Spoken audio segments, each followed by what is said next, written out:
এই আন্দোলনের খুবই পরিচিত মুখ হাসনাত আব্দুল্লাহ সহ আরও কয়েকজনকে তাদেরকে কিন্তু মারধর করে ফেলে পারিয়েছে। আগামী 1 মাস আল্লাহর হস্তে কোনো দাবি দেওয়া নিয়ে আপনারা সচিবালয়, যমুনার সামনে, প্রেস ক্লাবে আপনারা প্রতিবন্ধকতা সৃষ্টি করে আন্দোলন করেন না। স্বৈরাচার সরকারের একটা উস্কানি, একটা ষড়যন্ত্র ছিল যে একটা নৈরাজ্য তৈরি করা এবং ওখানে আনসারের মধ্যে সরকারের দোসরদেরকে ঢুকিয়ে দিয়ে রাতে মূলত একটা নৈরাজ্য তৈরি করার চেষ্টা করা হয়েছিল। তারা যেই দাবিটা নিয়ে আন্দোলন করছিল যে তাদের জাতীয়করণ, উপদেষ্টারা সহ কিন্তু তাদেরকে আশ্বস্ত করেছে, কিন্তু তারা যখন সচিবালয় আলোচনা থেকে বের হয়ে গেছে আরেক দল তাদেরকে দালাল বলে তারা একটা আন্দোলন তারপরেও বজায় রেখেছে এবং তাদের মূল পরিকল্পনাটা ছিল যে কালকে 40-45 হাজার আনসারকে দিয়ে সচিবালয় ঘিরে রাখা এবং উপদেষ্টাদেরকে বের হতে না দিয়ে সচিবালয়ে একটা তাণ্ডব চালানো, যেটা গোয়েন্দা সংস্থার প্রতিবেদন সহ আমরা বিভিন্নভাবে জানতে পেরেছি।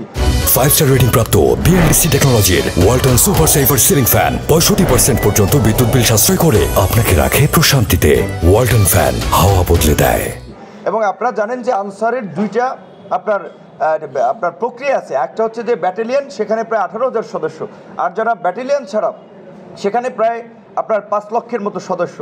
মূলত এইটা পতিত স্বৈরাচার সরকারের একটা উস্কানি, একটা ষড়যন্ত্র ছিল যে একটা নৈরাজ্য তৈরি করা এবং ওখানে আনসারের মধ্যে সরকারের দোসরদেরকে ঢুকিয়ে দিয়ে রাতে মূলত একটা নৈরাজ্য তৈরি করার চেষ্টা করা হয়েছিল। তখন ছাত্ররা বিশ্ববিদ্যালয় থেকে গিয়েছে, আমরা পল্টন থেকে আমরা এসেছি এবং আমাদের ছাত্র জনতার সম্মিলিত প্রতিরোধের মুখে তারা শেষ পর্যন্ত পালিয়ে গেছে।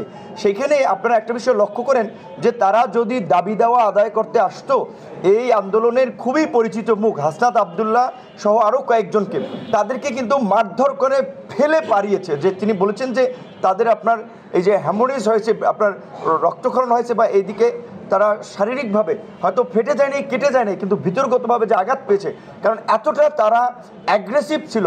সো আপনারা পরিষ্কারভাবে এটা বুঝতে পারছেন যে এটা কোনো স্বাভাবিক ঘটনা না।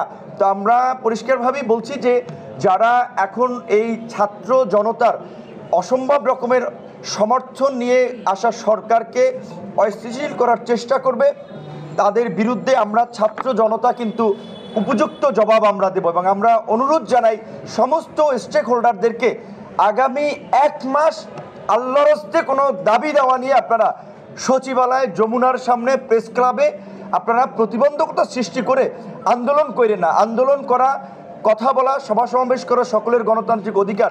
এই গণতন্ত্রের জন্যই আমরা এই সরকার প্রতিষ্ঠা করেছি। আমরা রক্ত দিয়ে ত্যাগ স্বীকার করে। তারা আমাদের প্রতি অত্যন্ত সহানুভূতিশীল। তারা কোনো পলিটিক্যাল সরকার না, তারা একেবারেই জনগণের চাহিদার আলোকে জনগণের চিন্তা ভাবনার বাস্তবায়নে কাজ করবে।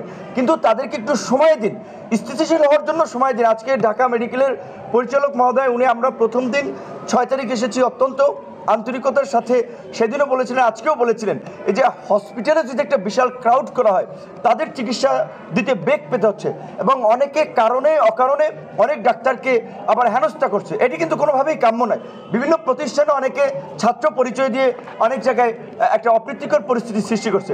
এটিও কিন্তু কাম্য নয়। যদি কারো বিরুদ্ধে সুনির্দিষ্ট অভিযোগ থাকে সেটা ইনস্টিটিউশনাল প্রসিডিউরে যে জানাতে হবে। বিশেষ করে আমরা আজকে এখানে জানেন যে আইন, সংসদ, বিচার বিষয়ক উপদেষ্টা আসিফ নজরুল স্যার, জ্বালানি সড়ক পরিবহন উপদেষ্টা ফজলুল কবির খান এসেছিলেন, শিক্ষা উপদেষ্টা ওয়াহিদুদ্দিন মাহমুদ এসেছেন।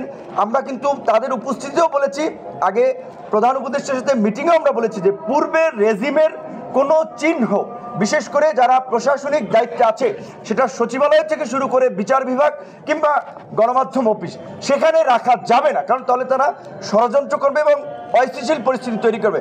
এখানে স্বাস্থ্যের যিনি ডিজি, তার বিরুদ্ধে অভিযোগ আছে, সেইটার আলোকে স্বাস্থ্য উপদেষ্টা ব্যবস্থা নেবেন। কিন্তু হসপিটালে যদি মিছিল বিক্ষোভ শুরু হয় তাহলে তাদের চিকিৎসা দিতে বেগ পেতে হবে।